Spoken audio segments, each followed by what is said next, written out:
halimbawa ni Jesucristo.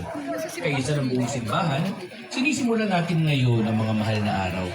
Si Kristo ay matagumpay na pumasok sa kanyang lungsod upang tuparin ang kanyang gawain bilang Mesiyas, ang magpakasakit, pamatay at muling mabuhay para sa ating